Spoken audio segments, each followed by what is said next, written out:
मैं सौबीर सिंह फोरमैन आपको डिक्टेशन देने के लिए तैयार हूँ।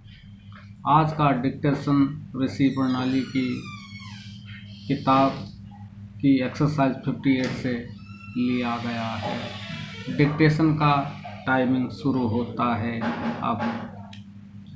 आजकल प्रगतिशील राष्ट्रवादी सारे राष्ट्र का एकीकरण और दृढ़ संगठन के विचारार्थ हिंदी उर्दू के वर्तमान पारस्परिक वैमनस्य की अंत्येष्टि क्रिया करने में बड़ी दिलचस्पी से उत्साहपूर्वक बिना अवकाश लिए लगातार काम कर रहे हैं।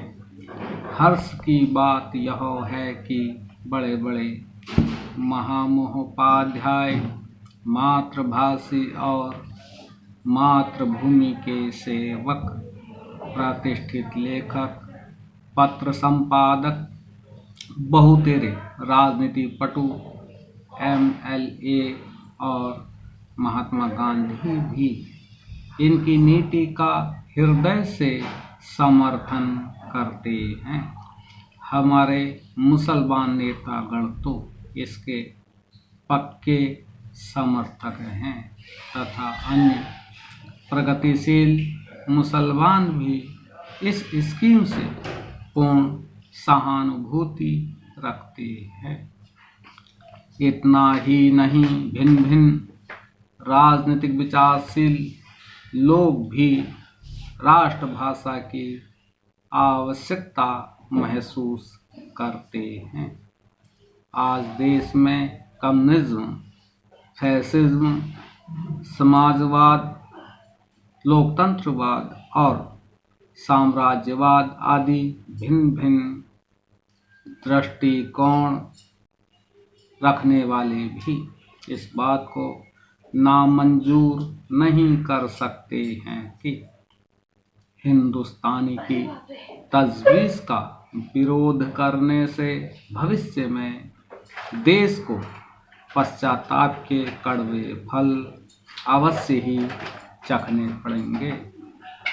देश को एकता के सूत्र में बांधने का यह भी सर्वोत्तम उपाय है कि हम हिंदी उर्दू के झगड़े को समूल नष्ट कर साधारण हिंदुस्तानी को सार्वजनिक भाषा बनावें और व्यवहार में लावें। कुशल राजनीतिज्ञ तो असहयोग के जमाने के पूर्व ही से राष्ट्रभाषा की आवश्यकता समझते थे।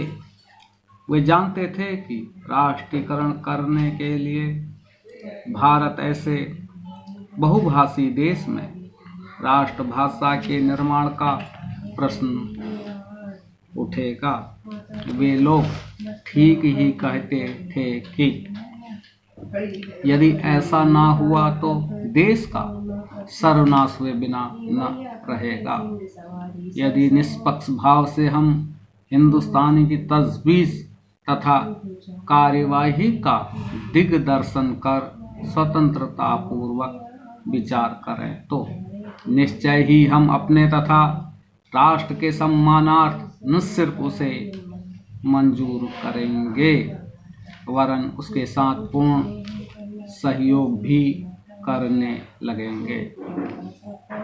हमें दृढ़ विश्वास है कि यदि इस महत्वशाली एवं गौरवमय प्रश्न को नियमानुकूल हल करने का प्रयत्न किया जाए तो सफलता असंभव न होगी। अपनी राष्ट्रभाषा के शुभागमन पर हमें उसकी जय जयकार मनाना चाहिए, उसकी खुशामद करना चाहिए, उसके लिए अपनी जान भी लड़ा देनी चाहिए, क्योंकि राष्ट्रभाषा ही राष्ट्र और देश का प्राण है।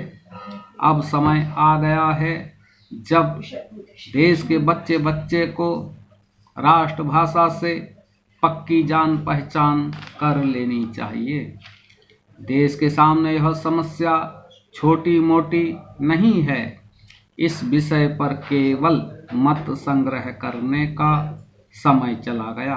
अब हमें शीघ्रातिशीघ्र इस ओर सिलसिलेवार काम करने के लिए एक कमेटी तथा सेक्रेटरी यानी मंत्री आदि नियुक्त कर नियमानुसार काम आरंभ कर देना चाहिए। इसके अतिरिक्त एक फाइनेंशियल कमेटी तथा कोषाध्यक्ष का निर्वाचन आवश्यक होगा। दूसरा काम इस कार्य विशेष के लिए चंदा इकट्ठा करना तथा आय व्यय का हिसाब आदि रखना होगा।